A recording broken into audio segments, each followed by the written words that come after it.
Okay, good morning, good afternoon, and good evening. Uh, Hope you have had a good start of a Stockholm World Water Week, and that's very nice. Welcome to our session on adaptive bush planning to confront uncertainties during emergencies and beyond. My name is Sara Ahrari, and I'm a program manager at Simavi, NGO based in Netherlands and working in 10 countries in Africa and Asia. In today's session, I'm joined by colleagues Andrew, Faith, John, Nikki, Leon, which throughout the presentation I will give more introduction about them. I would also like to take this opportunity to thank those who are not on the forefront with us, and you don't see their photos or names, but they have helped us a great deal to prepare this session for you, in particular my colleagues from Bush First program. As a civil engineer specialized in earthquake engineering, I worked also in disaster risk management. I've been always surprised by how the bush sector often seems to be surprised with the uncertainties that come along our way. And some of these uncertainties are not anymore uncertainties. Like we know that cyclones and floods, unfortunately, would come. Maybe their timing is not always clear, but most of them we have also ways to predict them. And so in 2018, I had the opportunity to co-supervise Nikki together with Leon and some other colleagues from TU Delft to do her master thesis on the adaptive planning.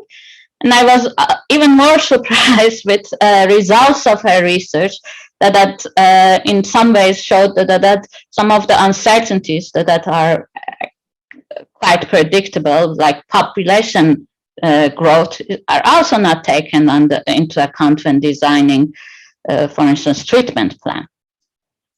Then in 2020, we were all, of course, surprised by COVID, but then I think the whole world had quite good adaptive way of also working with the uncertainties that was risen due to COVID-19. And we got the opportunity to work on a COVID-19 emergency response program in 6 countries. And in Uganda and Kenya, we had the opportunity with the technical support of DeltaRes, to learn a bit more on how adaptive planning can help us be more effective in confronting uncertainties in this highly uncertain world. And this was also the Stockholm then seemed a very nice opportunity to also share some of these learnings and also hear from you, those of you who are interested and who are already working with adaptive planning and management.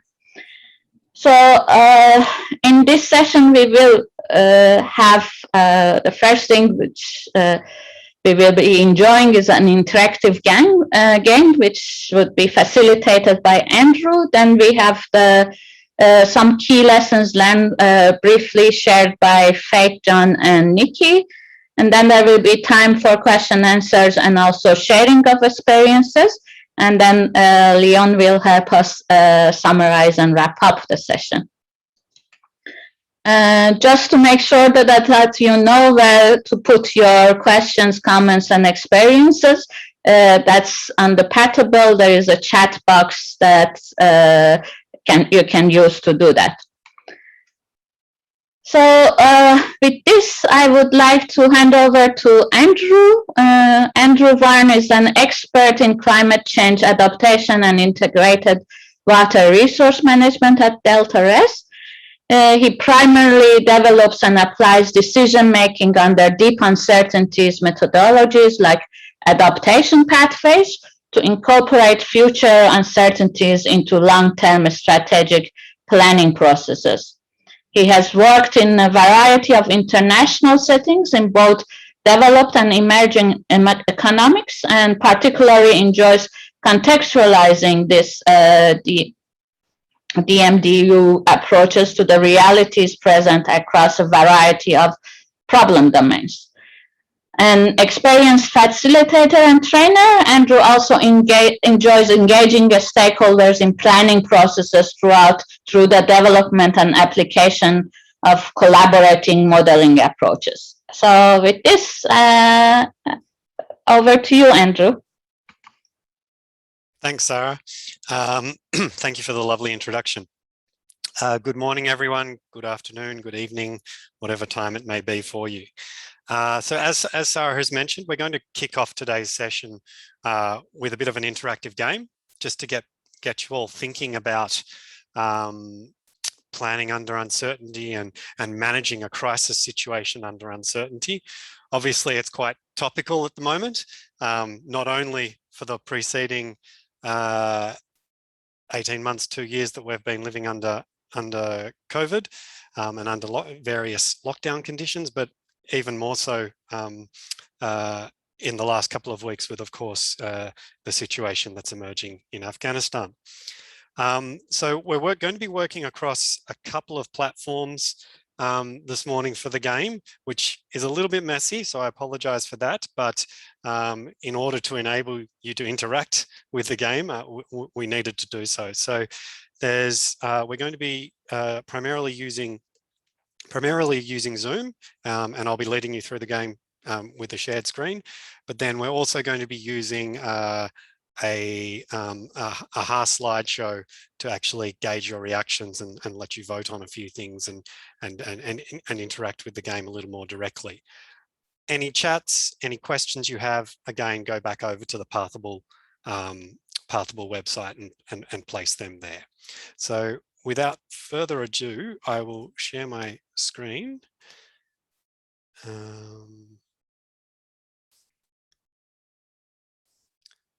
And hopefully that comes through for you all now. Please let me know if it hasn't.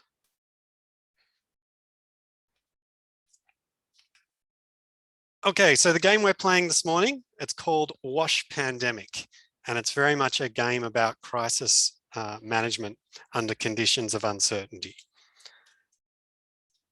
So where are we going to play this game?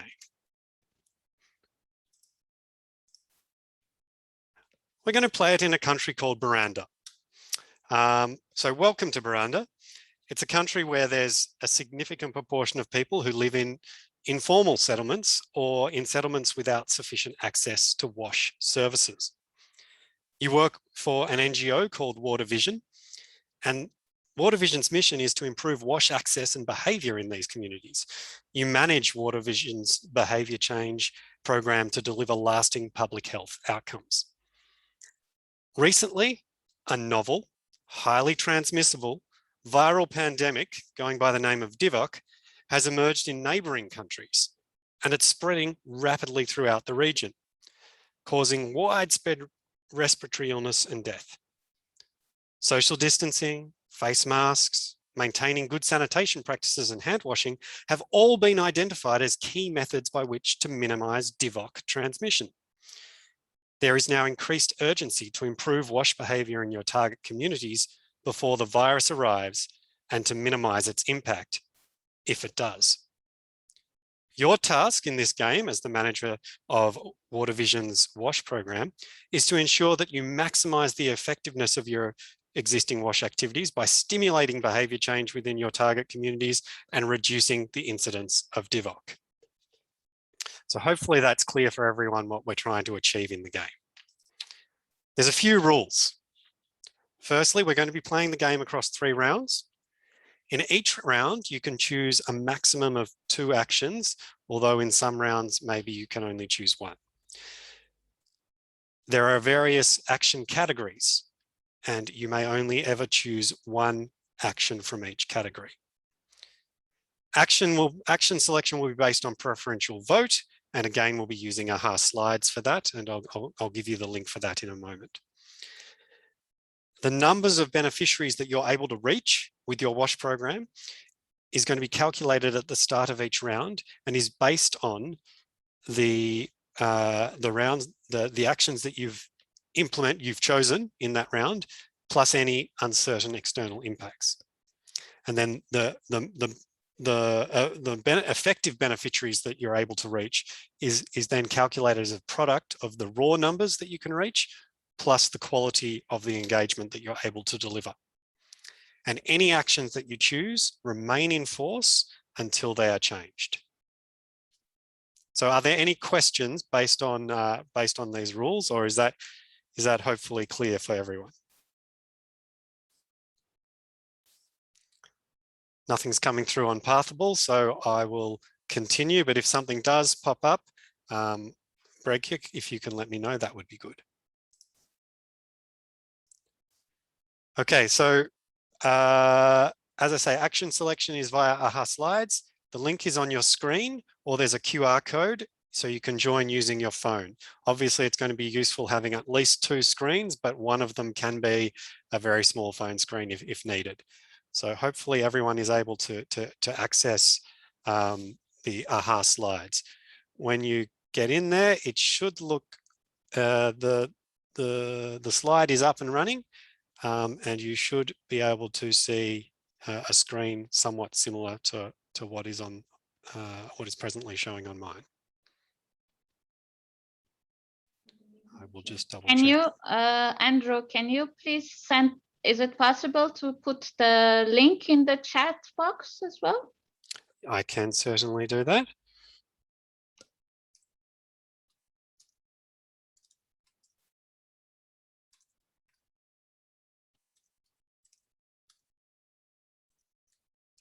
Thanks, Sarah. I did actually mean to do that. There you go. I have popped it in the chat box if people want to just click on that.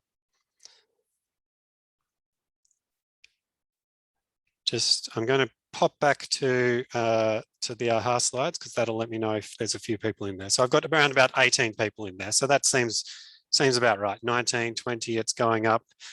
That's probably in accordance with the numbers that we have in the meeting room. Okay, so to continue, what's happening at the moment? So what are your current settings? As I say, you're already delivering a WASH program. It's a very efficient, it's a high quality program, and it reaches high numbers of beneficiaries very, very effectively. You target your WASH activities in schools, in community health centres, and also at the level of individual households, where you work directly with teachers, students, community health officers, volunteers, and also members of households directly, using a mix of stimulating, live, interactive, face-to-face activities supported by accompanying guidance material. You travel across district boundaries to reach many of your communities, because some of them are in remote areas. Procurement for your program, it occurs on an as-needs basis, but always in plenty of time.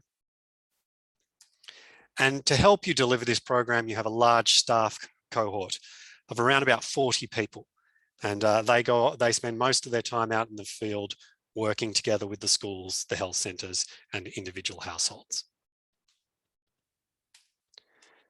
So, what's happening at the moment? So a couple of news items have just come in. The Burundian government is very, very confident that they can keep DIVOC out of Burunda. And in doing, and that the means for doing so is to slam shut their international borders. No one can get in and no one can get out. And that's how they're going to keep DIVOC out of the country. So at the moment, with your existing WASH program, you're reaching 400 beneficiaries a week extremely effectively. You have $200,000 in the bank. And as I say, there's no no virus in the community yet, none that's been registered anyway, and the R number of the virus there is 0.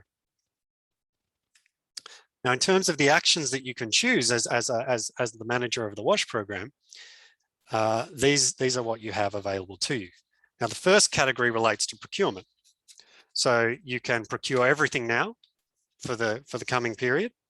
You can procure half your materials now, or perhaps you can continue to procure on an as-needed basis. The second action category relates to staffing. You can establish an emergency labour budget to help an emergency labour budget and pool. So you've got a pool of emergency staff should you need them in the future. Or perhaps you could just hire more staff and deliver even more of your program to reach as many beneficiaries as possible. Or you could change your approach. So as I say, at present, you're using this face-to-face approach, but you could pivot to more of a focus only on the focal points, so on the community health officers and the teachers, and perhaps utilizing virtual tools to do that rather than going to the field directly. You could switch to just supplying printed materials, brochures, leaflets, guidance notes, or you could pivot to using mass media, radio and television.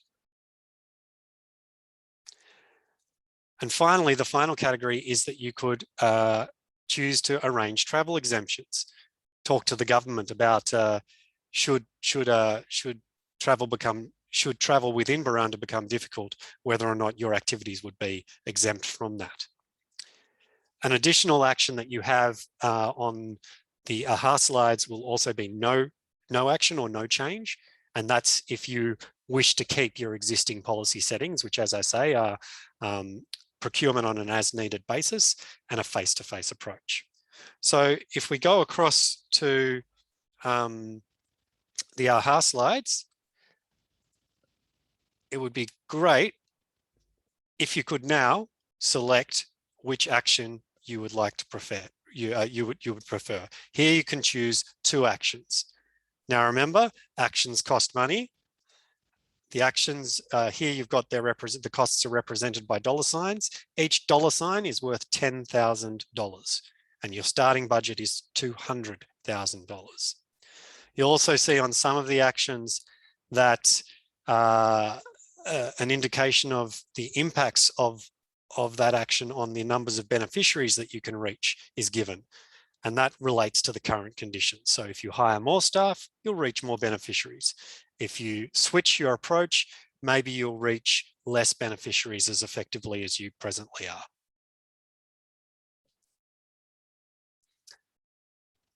So if I go back to the AHA pandemic, to the AHA slides, we'll see you can actually have a vote. And I see there's a few people coming in. We're up 9 out of 31. So let's just keep watching what people think. Seems like people want to procure half the materials now. Now, as I say, there's a maximum of 2 actions in this round. I'll be choosing the 2 actions that receive the most number of votes, provided they are in different categories. So hopefully that's clear to everyone. Okay, 18 out of 32 have provided a response. So either 14 of you aren't sure or don't want to vote or are having trouble using the AHA interface. Okay, 21 out of 21. Oh, someone's dropped out, come back in. 24 out of 32. Okay, I'm going to let it go for another 15 seconds and then we'll stop it. Because I think it's actually becoming pretty clear that the most popular measures are procuring half now and then the mass media approach.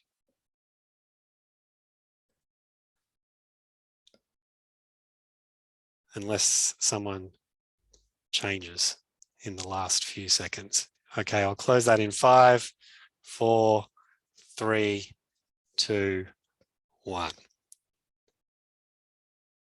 Okay, so based on those responses, I'm just going to pop these selected measures into my model. So we're procuring half our materials all now, and then it's a very, very close second for that second measure. We're between hiring more staff and the mass media approach, but it seems like we want to pivot to the mass media approach now. Okay, so I've popped that in. So anyone who wants to continue voting, your votes will no longer be counted. So I'm going to switch back to the presentation. So thanks for your feedback on that one. That's been really good. So what's happened? What's happened since we've decided to continue our to run our program in this way?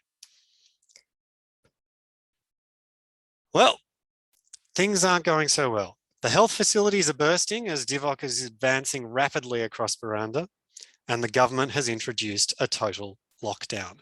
So it may be that the actions that you chose were prescient. Given that we're in a total lockdown, the restrictions that we're now living under are that we can only meet with a maximum of 2 people per group. The schools are all closed. The health clinics are all closed except for emergency cases. Households can no longer welcome guests. Shops are all closed, making procurement of materials extremely difficult. No travel across the district is allowed, and 50% of your staff have come down with DIVOC and can no longer contribute to your program. So it's a pretty serious condition, and hopefully some of the measures that we've put in place will help to allay that. So what did we do? We procured half of our materials, so that's good. So at least we have half our materials available to implement our program. And we also changed to a mass media approach. Now, the benefits of the mass media approach means that we don't need to travel across the district anymore, and we can still reach large numbers of beneficiaries, but we can only reach them far less effectively. Anyway, our 400 beneficiary a week rate that we had before, that has plummeted. It's taken a beating because 50% of our staff are out. So that's a struggle for us as well. And it means that we're down to reaching only 50 beneficiaries a week. And we spent a bit of money. That's okay. We spent about $50,000. So we have 150,000 in the bank.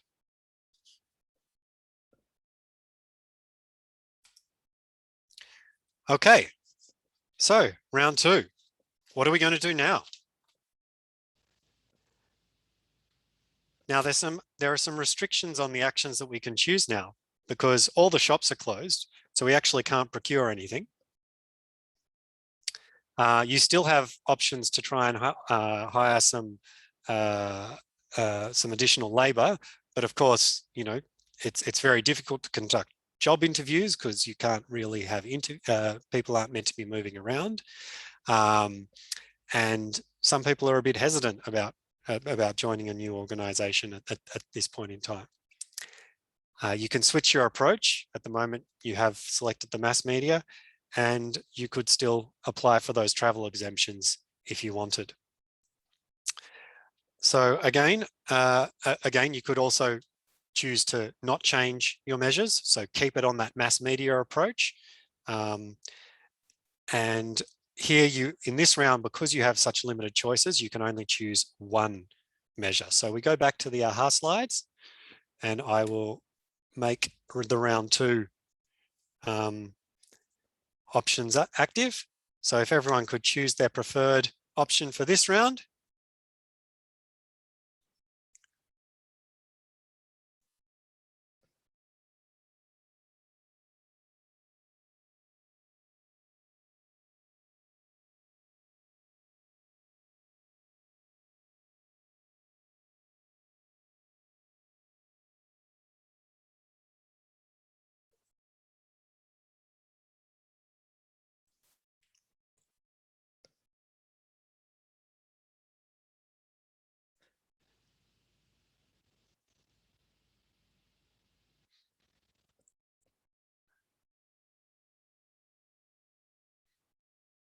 if anyone wants to see what the options were or their costs, I'll pop them back up again.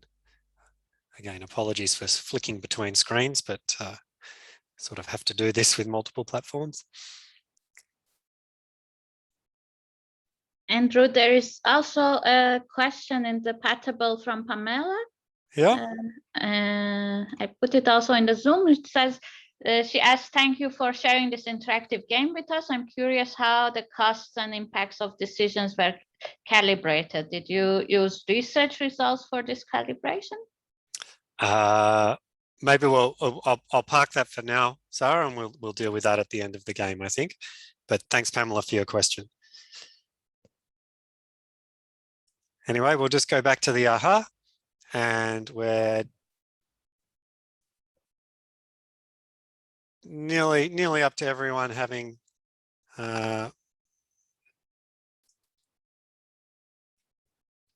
voted, I think. So, and I think there's a pretty clear winner. We want to switch to virtual focal points. I can't see another option taking over that at this point.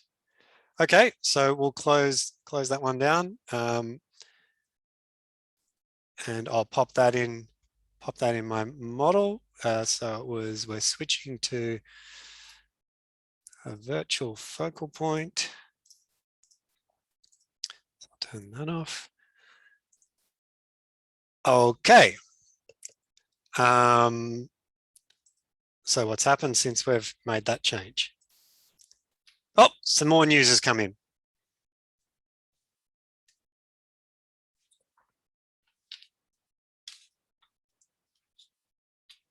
Well, the internet network is crashing throughout Buranda. Everyone is jumping online, trying to hold virtual meetings, watch YouTube videos, post to TikTok, and do all these sorts of things. And the internet network is not coping, particularly the mobile internet network, which is largely servicing many of these informal settlements that we're targeting. That being said, the Dovik situation within Buranda has improved slightly given the lockdown conditions. Everyone not moving around because everyone was being so compliant, wearing their face masks, staying indoors, not meeting anyone. That's really improved the situation quite dramatically. So the government is going is actually looking at relaxing some measures. So what are the new measures that are in place? We're now allowed to meet with 5 people per group. The schools are still closed. The health clinics are still closed, except for emergencies. Household visits are still not allowed, but you can actually buy some stuff in shops. You can't actually go into a shop, but you can arrange to pick things up from the doorstep, keeping everything outdoors. Essential travel to the districts is permitted, so long as you have an exemption. And your staff cohort, well, fortunately, some of them have recovered from their initial bout of illness, and you now have 75% of your staff available. So what has been the result of our the actions that we put in place? So as you remember, we switched from a mass media approach to the virtual focal points. So we were going to focus on those community health volunteers and the teachers. But of course, despite all our best efforts, the fact that the internet has gone down really has limited the capacity and the effectiveness of that approach. So the numbers of beneficiaries that we were able to reach at this point, it has increased, but it certainly hasn't increased as much as we would have liked. And we're only up to around about 113 per week.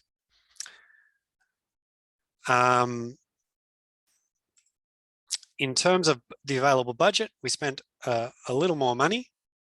We were able to procure the rest of our materials, the 50% that we had remaining. So we were able to undertake that. And yeah, as I say, the virtual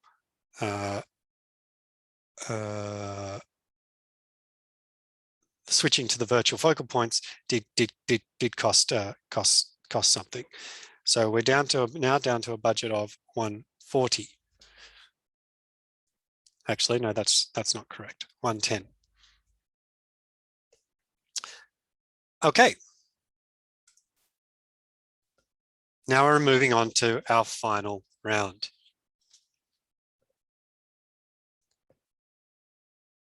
So what actions are you going to choose? Now, again, you have all the actions are available to you again. We can change the procurement way we're procuring, although we've pretty much procured everything now, so that would be a strange one to choose. We can hire some more staff. We can switch our approach again, or we can organize some of these travel exemptions. So we'll go back across to AHA and open up the next round of options. And I allow you to vote. Here again, you can vote for 2 options, 1 from each category, but also no change if you would like to keep the mass media approach. Sorry, not the mass media, the printed materials, sorry, the virtual approach, and so forth.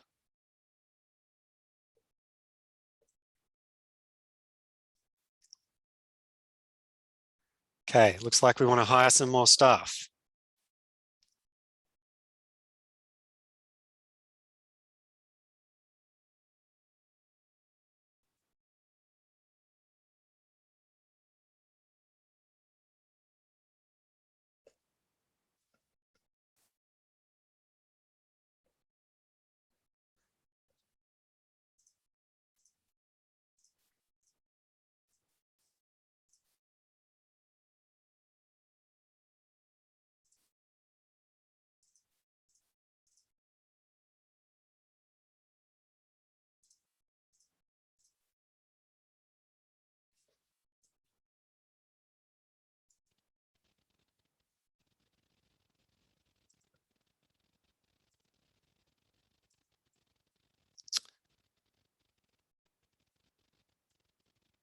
Please keep voting, but I do apologize. The results I gave you were incorrect, and I'm just going to update them. Beneficiaries crashed to 56, and the budget remaining was 90. My apologies for that. I made a mistake in my model.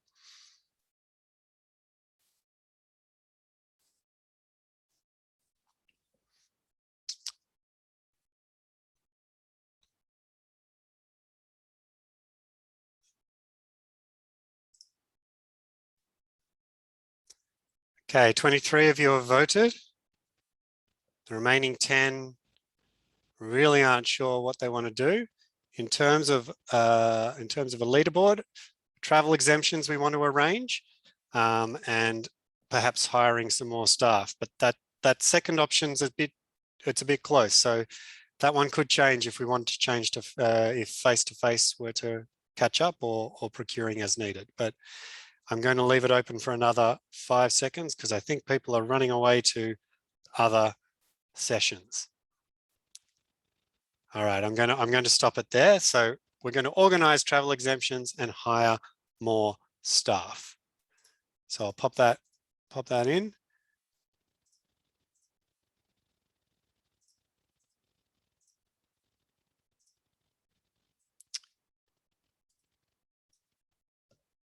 Okay. So just to confirm, I do apologize for the incorrect results at the end of last round, but so those results were actually only 56 beneficiaries per week, and that was in large part due to the problems we were having with the internet, and the available budget was only 90K. Okay, so what's happened since we've implemented those last measures, which were, just to clarify, we were going to hire more staff and apply for a travel exemption. Okay, so what's happened in the meantime?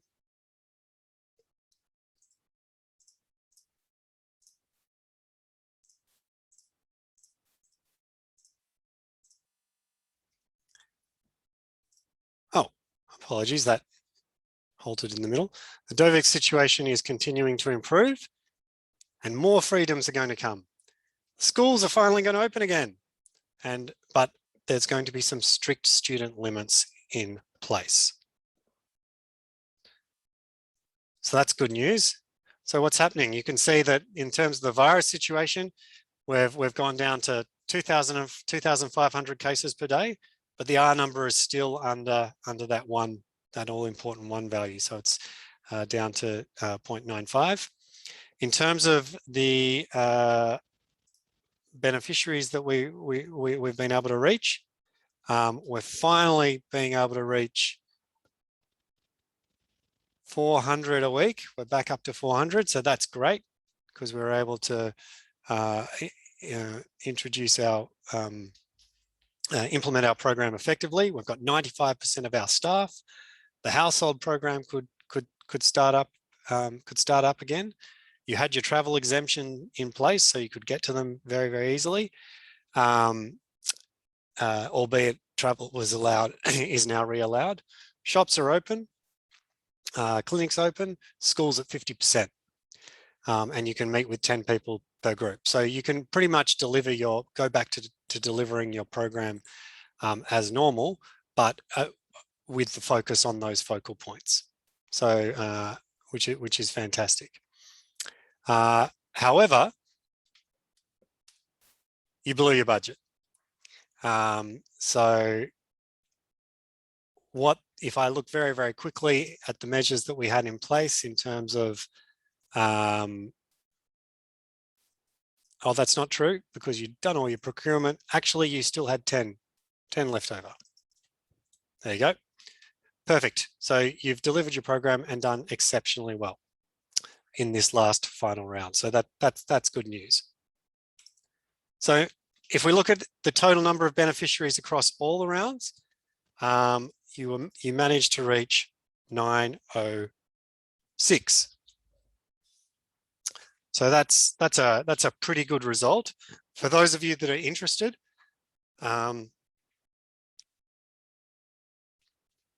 excuse me, just had a frog in my throat. For those of you that were interested, without a pandemic, without any lockdown and continuing our very highly effective approach from the beginning, we could have reached a maximum of 1,600. However, the optimal policy settings, so if you had have optimized and done as well as you possibly could, was a maximum of, given that we had these lockdown conditions, was a maximum of 1,080 participants. So given that, you did pretty well. So I think you should all be congratulated. So what I'd like to switch to now, that's pretty much the end of the game. But before we move back to the next part of the session, it'd be good just to reflect on what we learned or what we experienced during this game. So here are a couple of questions that I'd like to pose to you. How do you think you played the game? What uncertainties did you experience? What motivated your decision-making? Did you notice changes in your decision-making? And in hindsight, would you play the game differently? Now, to provide reactions to this, rather than using Pathable, or if you want to use Pathable, you can, there is one final slide in the AHA slides where I've just opened, and you can post your reflections there if you would like to. But I'm monitoring both Pathable and AHA, so if you want to post it wherever you feel most comfortable, that's fine. But again, those questions that we're thinking about, how do you think you played the game? Do you think you did well? Would you have played it differently? What were the uncertainties that you were dealing with? How were you motivated? How was your decision-making motivated? What did you notice? Does anyone have any ideas?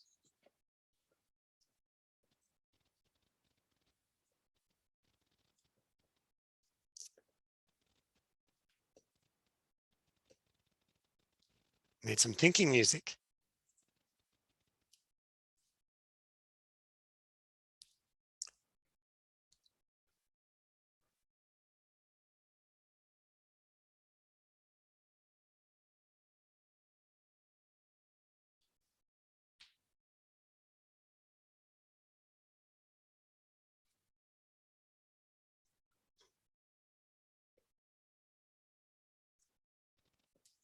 Someone said that they assumed the internet would keep working, which it might have been nice to do something hybrid in hindsight. Yeah, absolutely. That could have been an option, but I did sort of disallow that by only allowing you to select a single methodology. Oh, we've got a few people drawing on the screen. I don't quite know how that works, but okay. Playing against the experience of COVID pandemic influenced the gameplay more than without this recent experience. I agree. I was going to raise that myself. Yet still forgot about the internet crashing at some stage. Yeah, so the internet was a bit of a red herring for you. So I must admit that was placed in there intentionally because I thought COVID might have coloured the experience somewhat.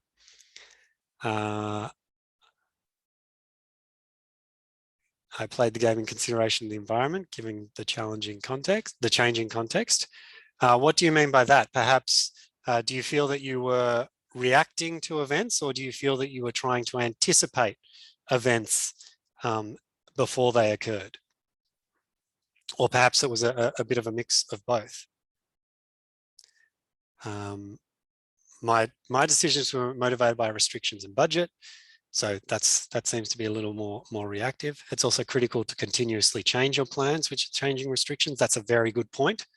And I think that's what we're trying to emphasize here is that, we want to keep our plans flexible. We want to keep our programs as flexible as they possibly can. And what do you think that could mean for a WASH program in terms of flexibility? Does anyone have any ideas? Some of the ideas that we came up with as part of the WASH First program were things like procuring early so that you made sure that you had the materials and you were protected from business closures, for example. That being said, procuring early still had its own risks. Because in one instance, there was a lot of PPE equipment that was procured early, which then was later found to be against the contrary to the standards that were required, and a lot of that then had to be thrown out and re-procured. So you can end up double spending. So there are still risks with it, but overall, the idea is to keep things as flexible as possible. Another idea that came up was perhaps using materials that could be used across a wide range of approaches. So develop materials that can be used virtually, that can be used in face-to-face settings, that can be used, converted very easily to written material, that also feeds into a mass media approach as well. So I think that's a very good point. Let me have a look at some other points. Yes, reacting to events, reach as many beneficiaries as possible using the resources. Yep, of course. Focus on mass media, which was radio and TV. Yeah, that was definitely a good choice, and you made that as a group. You made it at a very good time. I must admit, you couldn't have. It's one of the best measures you could have chosen when you did. And I must admit, I wasn't actually expecting it, but I guess COVID experiences coloured that. I would give more consideration to working together with my management team. Yeah, okay. I must admit there is only so many limited things we can put into a game that runs for about 30 minutes, but that's a very good point. Decisions made on the current knowledge, yes, of course. That being said, there was a bit of anticipatory behaviour, particularly in the first round with the selection of mass media. You were not buying my suggestion that the Burundian government was going to be able to keep DIVOC out of Burunda, and you were assuming that DIVOC was going to enter, and you were assuming that it was going to have high impacts. We could have played a different scenario where it did stay out, where Burunda was somewhat like New Zealand, and essentially still, or a Pacific island, if you like. It's even a better example, where there has been no COVID in the last 18 months. So it's realizing that any of these scenarios can happen, and any of these scenarios are equally valid, but we want a program that's flexible and that we can adapt to whatever conditions do emerge. Finally, the last comment, or a couple of last comments, I did wonder about sunk costs or lost investments in changing approaches. Yep, that's a really good point. And yeah, that's it's something that does need to be considered. We didn't really put that so much in the game, but the lost investments did occur. So if you were constantly switching between approaches, you did incur some additional costs for doing that. First decision reactive, next decisions with knowledge of results, trying to be more proactive. Good. A lot of learning with the changing scenarios. Great. Okay, I think that's probably good enough for now, because I think we're also meant to be bringing the game to a close. So I really do thank you for your interactions and engagement during the last 45 minutes or so. I hope you enjoyed the game, and I look forward to discussing it a little bit further with you later in the session. So I'll stop sharing my screen and go back to Sarah. Thank you very much, Andrew. Maybe during either you can type the answer, the response to Pamela, just a reminder. Oh, right. Yes, sorry. Thank you for reminding me of that question. My apologies, Pamela. It did slip my mind. Let me just bring it up again. The costs and impacts of decisions were calibrated. Did you use research results? I'd like to say that we used research results, but the data and everything in this game was entirely fictitious, Pamela, and really designed to give a certain experience. So I apologize for manipulating you so overtly, but it was essentially just based on my own intuition. So back to you, Sarah. Thank you very much. So we will move on with two experiences from the WASH First program, which, as I mentioned, maybe for those of you who joined after the introduction, are from the COVID response program that we have funded by Dutch Ministry of Foreign Affairs in 6 countries, but the experiences that will be shared are from Kenya and Uganda. So now let me see. Hopefully this works again. Make sure you have the right. Oh, it's been a bit challenging, so I still share again. This should be now okay, right? Okay, so thanks a lot, Rachel. So the first experience will be shared by Faith Maiska, who is a project officer working with WASH Alliance Kenya. Currently, she's implementing the WASH First project in Nairobi, in informal settlements of the Nairobi County.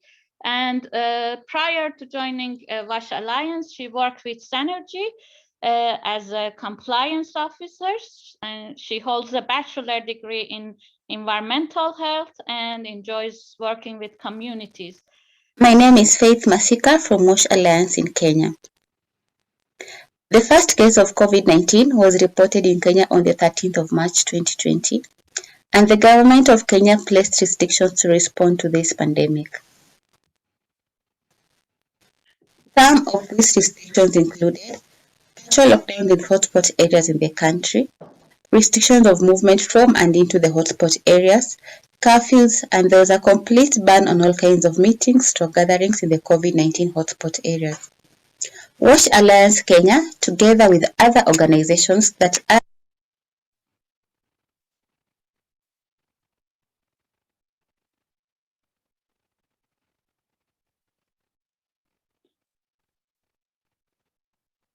Sorry, do you hear? I have myself, then I have to go back. Are implementing the WASH First project in the country, were trained on adaptive WASH planning, to confront uncertainties and beyond during emergencies by Simavi. From this training, we were able to get the following key learnings. Number one, we learned that early procurement helps to save on cost as prices for commodities go up due to shortages as a result of lockdown and hoarding by some suppliers. We also learned that it's good to build a good rapport with government officials as they help in issuing out permits to work during the curfew and lockdown hours. Number three, we also learned that early strategic adaptive planning for uncertainties during the pandemic is key as it saves on time and ensures that there is easy flow of work. And finally, we learned on being agile, whereby one should be able to make decisions quickly and adjust to the prevailing conditions. WASH Alliance Kenya was able to apply some of these key learnings in the day-to-day project implementation activities. For example, when there was a restriction on numbers attending meetings, we were able to adjust our plan and we trained girls on menstrual hygiene management in smaller groups and in their respective schools, as opposed to our initial plan whereby we had intended to train them together in one central place. Also, when there was a ban on all kinds of gatherings, we were able to continue sensitizing the community on COVID-19, and we did this by using speakers mounted on vehicles, and we passed COVID-19 forecast messages, and we also distributed IC materials to those that we found in the streets and marketplaces of the informal settlements. In collaboration with the government officials, we were able to distribute hand washing stations with soap to vulnerable community members so that they can also prevent themselves of the virus. As WASH Alliance Kenya, we would like to recommend to other civil society organizations that: number one, when prices are favorable, procure essential commodities in bulk to avoid last-minute purchases when the products are in demand and the prices go up. Number two, build a good relationship with government and its agencies. Ensure that they understand the project so that they can assist in the implementation. Number three, make flexible work plans that can be well implemented in uncertainties. Finally, it's good to plan for the uncertainties, and the uncertainties can be things like lockdowns, rise in prices, rise in COVID-19 infections, and also an availability of materials. Thank you. That is the end of our presentation from Kenya. Thanks a lot, Faith. The next presentation will be from John, who is a program manager and WASH coordinator with Water, Sanitation and Entrepreneur Association of Uganda. He oversees the programs that offer business development services to local entrepreneurs in the water, sanitation and hygiene sector in Uganda. And he's currently coordinating both the WASH SDG program and WASH First program as part of WASH SDG and WASH Alliance program. And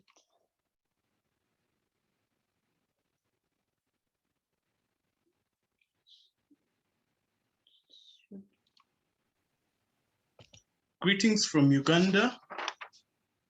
My name is John Mutebe, the Programs Manager at WASEU, Water and Sanitation Entrepreneurs Association, Uganda.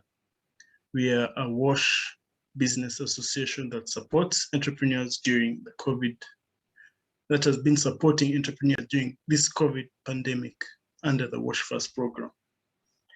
I'll be sharing with you lessons drawn from supporting WASH entrepreneurs during the pandemic using adaptive planning techniques. So, adaptive planning really is helps management teams to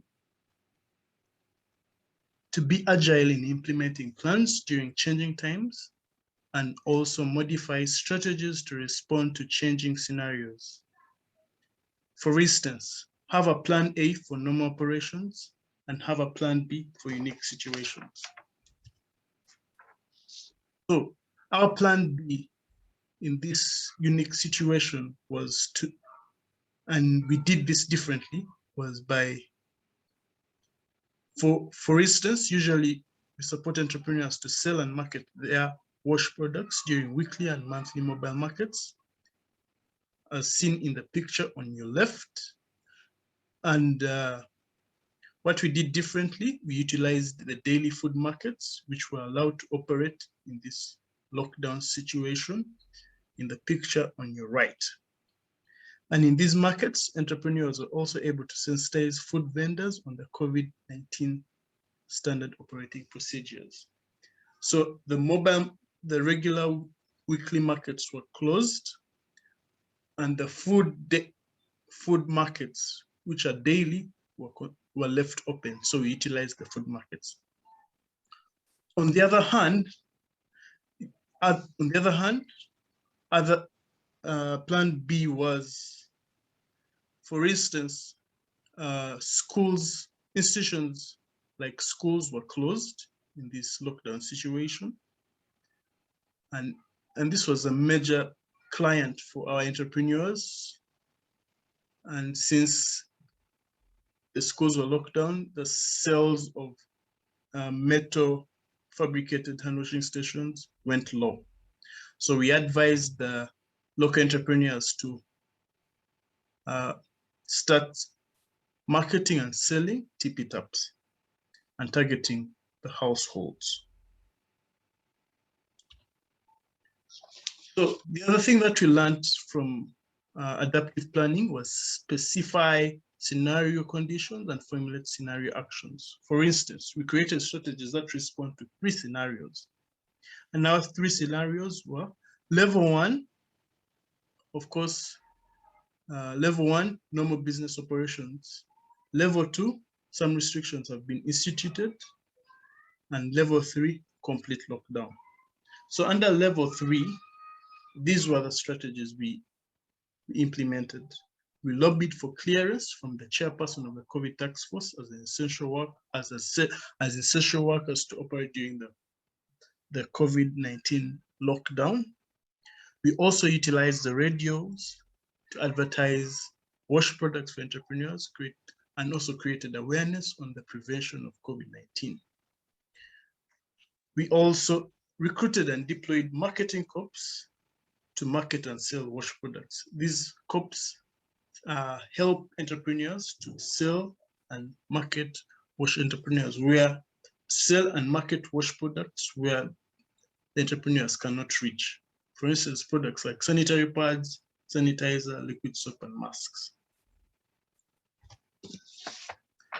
And then we incorporated uncertainty into our planning processes. For instance, when we're planning, we plan that whenever we have an engagement or a technical training, we do not exceed 15 participants or entrepreneurs in these engagements. And the standard operating procedures are stipulated by the Ministry of Health requires gathering shouldn't exceed 20 participants. So we anticipated this would happen and we put it in our plans. And we also support entrepreneurs with wash financing. Our mantra is stay in the game and thrive. We do not want to lose business when there is uncertainty, but we want to thrive even in uncertainty. Thank you for listening to me. Thank you, John. Without to delay, I go to the next speaker, who is Nikki Versteeg. Nikki graduated in 2018 from Delft University of Technology. During her graduation, she has specialized in adaptive planning for sustainable wash. Currently, she works in the field of policy and public administration at Dutch Ministry of the Interior and Kingdom Relations. Unfortunately, she could not be with us today in this session, but she kindly prepared the presentation. And if there is any question, Leon would be able to answer that, hopefully. Otherwise, we will get back to you. Dear participants, my name is Nikki Versteeg, and in 2018 I graduated from the Technical University in Delft. I conducted research on the topic adaptive planning, monitoring and evaluation for long-term impact. More concrete, I looked at a water supply case in Bangladesh.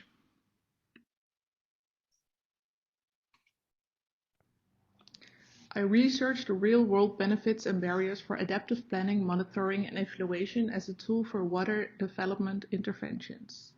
For this, I used Khulna Water Supply Project as a case study. Khulna, the third largest city in Bangladesh, is located in the southwest area of the country.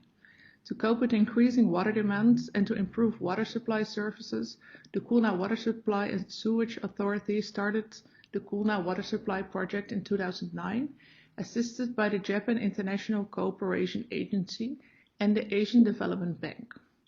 The Khulna Water Supply Project was designed for a 6-year period from 2011 till 2017 and later extended until 2018. The project should meet the urban drinking water demands until 2025 without increasing the groundwater abstraction and thus without further undermining the sustainability of this resource. For this research, I stripped the advanced theoretic adaptive planning approach to its essentials and then applied the resulting 3 essential adaptive planning steps to the Khulna Water Supply Project. 2 different strands of activities were done, whereby each time the existing project plan was scrutinized following the 3-step approach from adaptive planning. One activity was with international sectoral WASH experts in the Netherlands who have experience with similar projects elsewhere. Activity was with the directors and key informants in Bangladesh. The steps proved feasible and resulted in the identification of assumptions, uncertainties, and adaptation actions.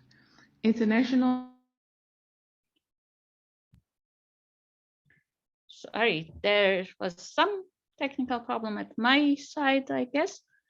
I have to reshare the.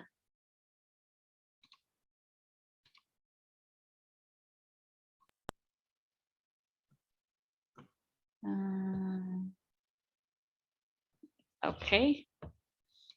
And vulnerabilities in the plan, while local stakeholders were much better at identifying useful adaptation actions triggered by pre-developed contextual scenarios.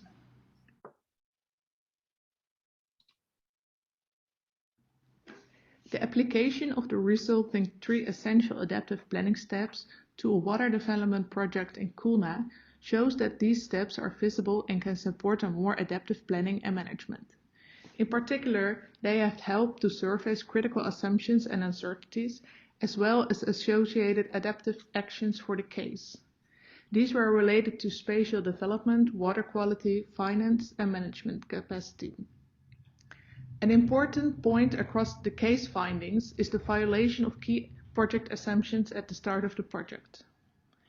According to literature, planners and promoters misrepresent cost, benefits,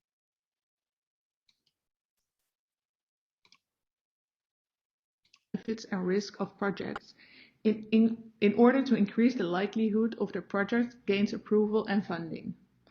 Planners and promoters purposely define scenarios of success and gloss over potential for failure. Strategic misrepresentation has important implications for adaptive planning approaches. Managing projects for long-term impact starts with realistic planning and the development of different alternative pathways to respond to different types of uncertainties. Strategic misrepresentations lead to an unrealistic project. None of the key stakeholders has anything to gain from scrutinizing project plans for critical assumptions and uncertainties, as this is likely to make the over-optimistic planning assumptions explicit and thus put project funding at risk. However, if the critical assumptions and uncertainties cannot be surfaced, they cannot provide a basic for long-term monitoring and adaptive planning either.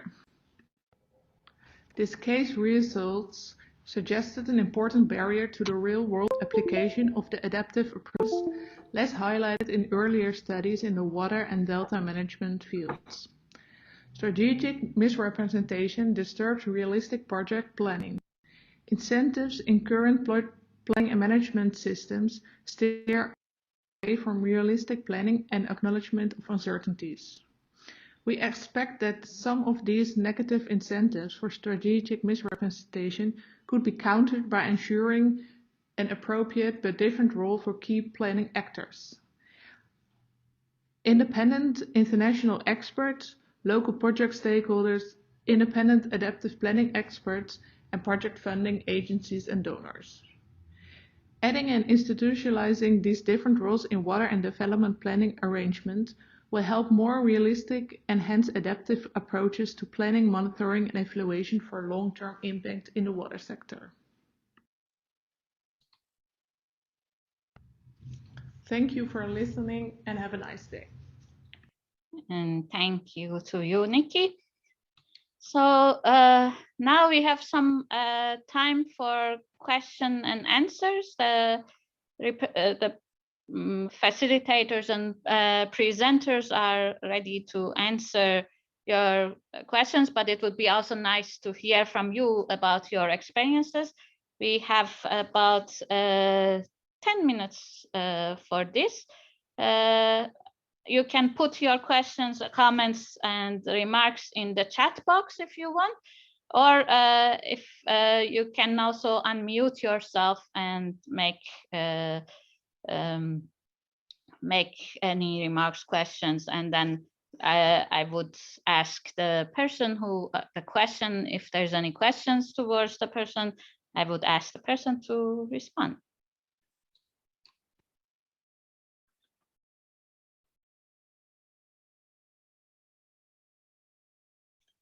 Do we see any questions in?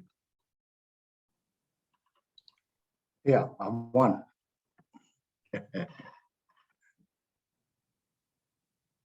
Okay. Can I? Yes, please. Okay, thank you. Thank you, Sarah, and all the presentations that are there. Adaptive planning we have used in Kenya, and as Faith says, is a very good tool for managing the emergencies. I don't know if also it can manage predictions about how the emergency will go, because at first we talking about, for example, manage stockpiling of supplies, which comes at the beginning. But sometimes emergencies like COVID, there is easier when you are dealing with the floods, for example, and drought, for example, because sometimes, you know, it's coming from bad to worse. But especially like COVID-19, you have it like going down, and then at the same time it picks up again. So there's again the closure, the opening, the closure, the opening, and you can't predict what's going to happen next. So I don't know how we can use this tool, or if ever, predict now ongoing. At the beginning is very good, and use it very well. What about now towards end? What will happen now when it picks up again? Is that kind of prediction possible, or can be used by this tool? Maybe I ask Andrew, or if you would like to answer. Like this Yep. question. Yeah, sure. Thanks, Sarah. Thanks, Tobias, for your question. If I understand your question correctly, you're asking how can we use this for, like, if we think about COVID, no one saw COVID coming, right? Whereas if you think about flooding, that's more or less perhaps an annual occurrence or a biannual occurrence or something like this. So it's something that's far more predictable. So your question is how I understand your question is, how can we use this tool to predict events? And I think the key thing that I'd like to emphasize is that we're not trying to predict events. We're trying to create a plan that is both flexible and can adapt to various conditions as they emerge. So the idea of using adaptive planning or adaptive management techniques is to really think about what might happen, what could happen. Could we have floods? Could there be a pandemic? Could there be an economic crisis? Could there be procurement issues? Could there be, whatever is relevant to the field in which you're operating? Could there be an earthquake? And to think, actually just game those scenarios and say, well, if that were to occur, how could I deliver my program? Or how could I deliver my activities? Andrew, sorry, Andrew. Yep. My issue was about the fluctuations, and not the prediction actually at the beginning, but the fluctuations is, for example, infection. For example, in Kenya, we had fluctuations in COVID-19. From the beginning, we predict the trends, then we have a fluctuation going down, then one time again, shoots up, and then again, lockdown, open up and lock down again. So those fluctuations, they up and down. Yeah, okay. So if you've got fluctuations, again, it comes back to this idea of, well, let's look at the various conditions under which we might be operating. So in the WASH first program, which I think John spoke to a little bit, we spoke about, okay, well, what types of conditions might we have to deal with? Maybe we can deal with a fully open condition. Maybe we can deal with a partially locked down condition. Maybe we can deal with a fully locked down condition. And maybe there are a couple of other graduations within there. And what are the conditions under each of those scenarios? What can we do? Are schools open? Can we travel? Can we buy stuff? Etc. etc. Do we need to wear PPE? And given those constraints under each of those scenarios, then design a program of activities that can work across all those different scenarios, such that then you can easily pivot when those conditions change, when there are those fluctuations. Does that answer your question more clearly? Yes, we can plan for them as they come. Yeah. If you plan at the beginning, you could plan that you predict this is going to be this way, but then towards the end, again, midway, you find again questions have shot up. So again, you have to plan again afresh. Yeah. Maybe. Yeah, no, so exactly. The critical thing is to try and make the plan scenario independent. So independent of whatever conditions we have, we can still implement our plan. And the only way we can make a scenario independent plan is to think in advance and plan about what conditions we might have to operate under. Thanks.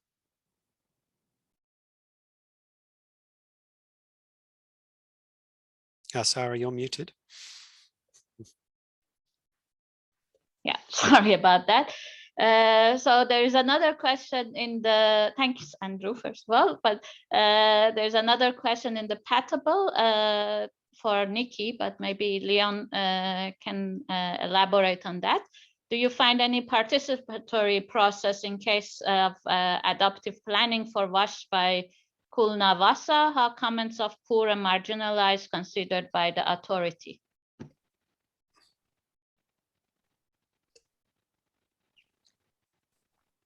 Yeah, let me try to respond to that, Ranjan. Gusi, thank you for the question.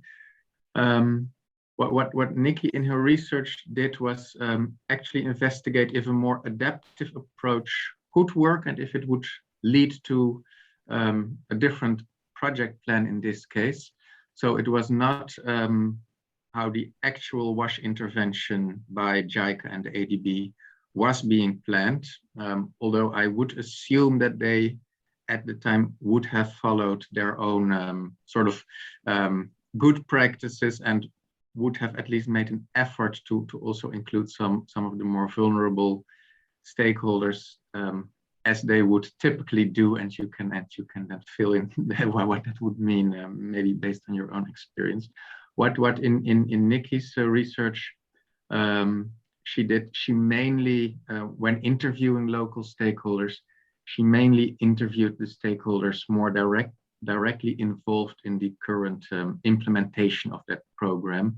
So she did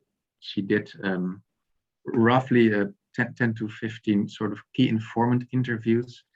And from the top of my head, I don't think she made any specific effort to include the marginalized groups and maybe some of the vulnerable beneficiaries that were targeted, but it was more the local utility in Kulna that was implementing the project, the local government officials, the donor, staff in Dhaka and in Khulna, and local experts in Khulna from centers of expertise in universities. So Maybe I hope just that to add that to that, also she did, I think, interview also the our Simavi partners or CSOs there, so also as representative. yeah, so indeed, so as part of these experts and the community-based organizations or locally active NGOs were probably covered by Nikki. Yeah. Okay. So Faith herself also is asking a question, and maybe everyone can feel welcome to answer in the next 2 minutes that we have in our time. And says that it seems like COVID-19 is not coming to an end anytime soon. How do we make our communities resilient and adapt to the new normal, despite the fact that many people are now tired of observing the government COVID prevention guidelines?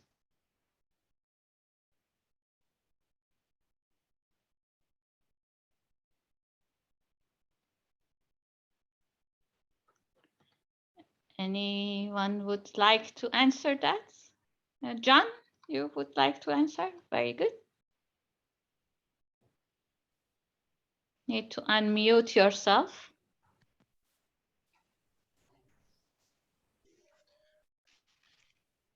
I think just continuous awareness with these communities, because COVID is not going anywhere, and we should be vigilant. Of course, if you share what is happening in the news and what is going on with wave after wave coming on communities, and tell them that this is real and will not end. And this continuous engagement, let's not stop the engagement of awareness and educating our communities about what COVID is. Then besides that, realize that adaptive planning has helped even our entrepreneurs that we support. They're now becoming adaptive. They realize that COVID-19 is not going anywhere, so they're utilizing the different approaches that we have engaged them with. Thank you. Thank you very much, John. So if you allow me, because of since the time is coming to a close, that we stop here this question and answer, but please feel free to continue your putting your remarks, comments, questions in the chat, and then in the Pattable chat, and then we can continue also having the discussion. And I think from my side also, in addition to what John mentioned, one of the things that I find sometimes very necessary is that how we can have some robust actions, so that it can be done in any situation, but also having the possibility to have some flexibility in the actions that we are implementing. And that also requires that so implementers and donors and funders and anyone who is involved have that agility and flexibility to be able to agree maybe beforehand about the different action plans or working and then to follow that. With that, I would like to ask Leon, who is the head of the Land and Water Management Department and at the IHE Delft, with the responsibility of overall management and research within the department, and also currently working with also IHE, University of Delft, to have a wrap up and summary of the session before we say goodbye to you. And thank you all for joining. Yeah, thank you, Sarah, for allowing me to summarize what we did. I think we may also be kicked out in exactly 3 minutes. I'm not sure, so that's an extra good pressure there. I think what we have tried to share with you in this session is our experiences and our ideas on using some adaptive planning and management tools in our WASH emergency activities and some longer term WASH planning, and heard a little bit from you in also the discussion about your experiences and ideas. I think from the game that we played with Andrew, I think one of the things that was visible and that also came out from some of the comments is that our very first inclinations are to act a bit in a reactive way before we realize that we might want to have a proactive thinking, so that our habits are very much to look at the past, to see how to manage for the future. And that has, of course, a certain a certain downside when we are managing important uncertainties. And I think in the game, we even had the benefit of being able to use our own past experiences with COVID while anticipating what could happen at us in this fictionary country for the COVID pandemic. So I think that the challenge for adaptive planning, also that came out of some of the comments, were that okay, we know we have to work with scenarios to open our minds up to the space of uncertainties and the diverging conditions that we could be confronted with. But in doing so, we probably still do not identify any of the real scenarios, even in our scenario exercises. And for instance, the COVID comments that came in also underscore this. We know with COVID and with the pandemic that we are worried about infections and about the rate of spreading maybe, but we did not foresee in most of the scenarios the fluctuations or the duration or some of the very specific effects that would affect our actual outcomes and activities on the ground. So working with these scenarios and identifying the real critical assumptions that matters will remain very, very difficult. And even if we do, the question is, can we discuss them openly without coming across as being silly or overly pessimistic or overly optimistic? That is also a political and a socially discomforting dimension in there that was visible also in Nikki's contribution. And still, I hope that at the end of the day, also from this session, we realize it is a useful exercise to plan adaptively using the methodological support that we do have for this, because it does open up our mindset to more robust, more flexible alternative options. And I think from the Uganda and Kenya experience, it triggers us to nurture relations that help us become more adaptive and more resilient in our responses. So I think with that, I would like to close my summary and thank you all for participating, and hope you also found it a useful session to attend. Thank you, Leon. I wish everyone very joyful and full of learning the Stockholm Water Week. And thanks again for joining us. Thank you very